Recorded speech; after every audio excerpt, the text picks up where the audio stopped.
yang sebagian mengembangkan sikap permisif dan meremehkan kekudusan dan keadilan Tuhan.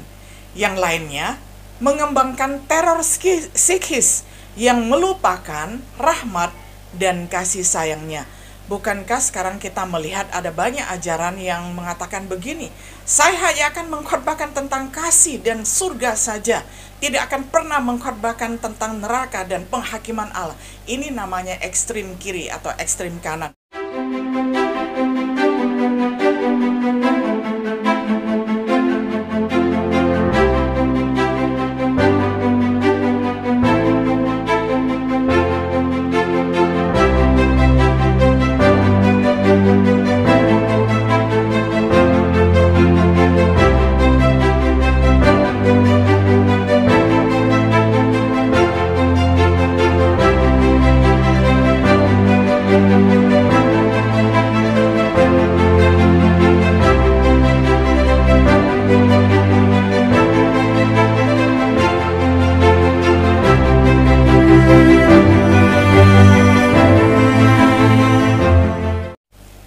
Shalom sahabat setia yang dikasihi oleh Tuhan. Jumpa kembali di dalam acara Renungan Sahabat Setia. Pada hari ini kita tiba pada episode ke-14 dalam serial membahas kitab Amsal. Hari ini kita akan membahas satu tema, yakni takut akan Tuhan jilid kedua, dari Amsal 1 ayat 7 dan Amsal 9 ayat 10. Saya bacakan untuk kita semua. Takut akan Tuhan adalah permulaan pengetahuan, tetapi orang bodoh menghina hikmat dan didikan. Amsal 1 ayat 7. Permulaan hikmat adalah takut akan Tuhan, dan mengenal yang Maha Kudus adalah pengertian. Takut akan Tuhan adalah permulaan hikmat, dan pengetahuan tentang yang Maha Kudus adalah pengertian. Bahwa takut akan Tuhan itulah permulaan hikmat, dan pengetahuan orang suci itulah akal budi. Amsal 9 ayat 10. Sahabat setia yang dikasihi oleh Tuhan, sekarang kita mengubah pendekatan untuk merenungkan kitab Amsal dari menggunakan pendekatan tematis daripada tekstual. Memperhatikan tema berulang tersebar di seluruh kitab Amsal. Tema yang baik untuk memulai adalah takut akan Tuhan, digambarkan sebagai permulaan pengetahuan dan juga sebagai permulaan dari hikmat. Ya, kita membahas takut akan Tuhan di pelajaran sebelumnya. Tema itu berkaitan erat dengan pentingnya untuk hidup dengan bijaksana. Jadi, mari kita mulai dengan memahami takut akan Tuhan. Makna kata takut dalam bahasa Ibrani, kata tersebut adalah yara. Di dalam Perjanjian Lama, kata yara ini memiliki jangkauan makna 3 rangkap. Makna yang pertama adalah takut terhadap hadirat Tuhan, seperti terjadi ketika Yunus berada di kapal menuju ke Tarsis.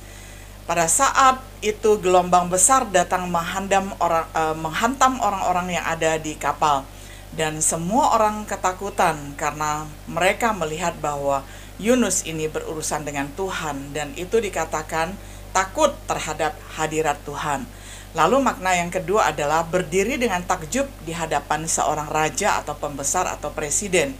Nah, lalu yang ketiga dipakai juga untuk menghormati orang tua kita. Perhatikan ketika Tuhan turun di atas Gunung Sinai, Musa mendorong bangsa Israel untuk tidak perlu takut kepada Tuhan yang seolah membunuh mereka secara sewenang-wenang tanpa alasan. Musa mengatakan, "Jangan takut." Dia memberitahu bangsa Israel bahwa Tuhan menyatakan dirinya dalam cara yang menakutkan agar mereka tidak berbuat dosa. Tuhan telah datang untuk menguji dan agar satu bangsa tidak berdosa. Jenis ketakutan yang tepat menyebabkan seseorang berdiri dengan takjub. Yang berikutnya, takut akan Tuhan dalam kehidupan Kristen sehari-hari. Kita harus takut akan Tuhan, bukan takut kepada manusia. Gereja mula-mula berjalan di dalam takut akan Tuhan. Itu diberitakan di dalam Kisah Para Rasul 9 ayat 31. Kita harus juga mengerjakan keselamatan kita dengan rasa takut dan gentar. Artinya setelah kita menerima Tuhan dan Juru Selamat di dalam kehidupan kita, kita menghasilkan buah-buah kehidupan, buah-buah keselamatan dengan takut dan gentar di hadapan Tuhan, dengan hidup takjub akan Tuhan dan tidak hidup sembarangan di hadirat Tuhan. Dengan demikian kita menjadi orang Kristen yang produktif, yang menghasilkan buah-buah roh, menghasilkan buah keselamatan, menghasilkan buah sukacita, buah ucapan syukur, dan lain sebagainya. Itu yang dimaksudkan dengan mengerjakan keselamatan dengan gentar dan takut akan Tuhan. Bukan karena kita mampu membeli tiket keselamatan lalu kita mengupayakan keselamatan dengan kekuatan sendiri. Sama sekali bukan begitu. Tuhan memberikan keselamatan itu kepada kita secara cuma-cuma, hanya berdasarkan kasih karunia-Nya semata. Tetapi setelah kita mendapatkan keselamatan, kita harus mengerjakannya dalam arti menghidupi keselamatan itu dengan rasa takut dan gentar. Artinya kita hidup produktif dengan baik di hadapan Tuhan. Kita harus takut akan kemurtadan, melayani Tuhan dengan ketakutan yang saleh. Takut akan Tuhan diekspresikan dalam penyerahan hormat kepada kehendak-Nya. Jadi ketika orang Kristen hidup menghormati dan menghargai Tuhan di dalam kehidupannya adalah pertama-tama di dalam hidupnya, dia mencari kehendak Tuhan di dalam hidupnya. Setelah tahu kehendak Tuhan di dalam hidupnya, maka hidupnya itu akan dipimpin oleh shalom, dipimpin oleh damai sejahtera surgawi. Dengan pemahaman yang tepat tentang takut akan Tuhan, kemungkinan besar kita lebih besar untuk menghargai nilai takut akan Tuhan seperti yang terungkap di dalam kitab Amsal. Yang kedua, menghargai takut akan Tuhan. Dengan takut akan Tuhan, kita akan membenci kejahatan. Kita akan diberikan umur yang panjang sebagai bonus oleh Tuhan karena kita sudah memilih yang tepat, yakni hidup takut akan Tuhan dengan menjauhi kejahatan di dalam kehidupan kita. Kita memiliki keyakinan yang kuat dan sumber kehidupan telah kita raih ketika kita memilih jalan untuk hidup di dalam takut akan Tuhan. Kita didorong untuk meninggalkan kejahatan. Kita memiliki kehidupan yang memuaskan, terhindar dari banyak kejahatan. Kita akan menikmati kekayaan, kehormatan, dan kehidupan. Dan bukankah ini kedengarannya bagus? Tentu ya, tentu bagus. Dan kita bandingkan kalau hidup tanpa takut akan Tuhan. Kalau kita tidak hidup takut akan Tuhan, maka kita merampas harta dan hikmat Allah dan pengetahuan. Kita akan menggoda kejahatan untuk merusak hidup kita. Nah, inilah kalau kita hidup tanpa takut akan Tuhan, maka hidup kita pasti akan menuju kepada kejahatan dan menuju kepada kematian. Hidup kita cenderung diperpendek oleh penolakan bila kita tidak mengindahkan firman Tuhan. Misalnya, menderita sakit parah hingga berakibat kematian jika kita tidak mengindahkan firman-Nya tentang penyalahgunaan narkotika. Nah, kita tahu orang yang kecanduan narkotika tidak bisa hidup tanpa narkotika, kan begitu ya. Nah, karena awalnya tidak mengindahkan firman Tuhan. Nah, orang yang tidak cepat-cepat bertobat kalau sudah jatuh, dia selamanya akan adiktif, dia selamanya akan kecanduan, dan ujungnya adalah menuju kepada kematian.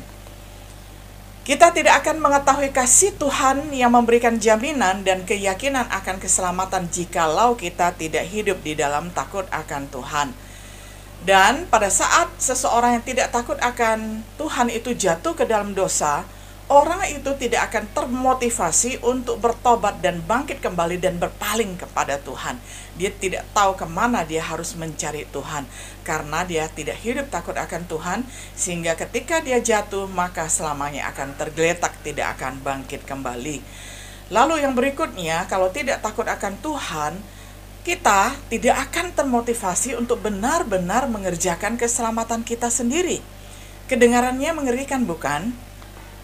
Takut akan Tuhan harus menjadi sesuatu yang sangat dihormati dan dicari, yang ingin kita kembangkan di dalam hidup kita. Dengan pemikiran itu, berikut beberapa saran tentang yang ketiga, mengembangkan sikap takut akan Tuhan melalui firman Allah. Sama seperti iman timbul ataupun iman datang dari pendengaran akan firman Tuhan, maka kita harus mencari firman Tuhan, kita harus membaca dan merenungkan firman Tuhan. Hal yang sama dapat dikatakan bila ingin takut akan Tuhan, maka carilah dan dengarlah firman Tuhan, maka kita akan timbul imannya.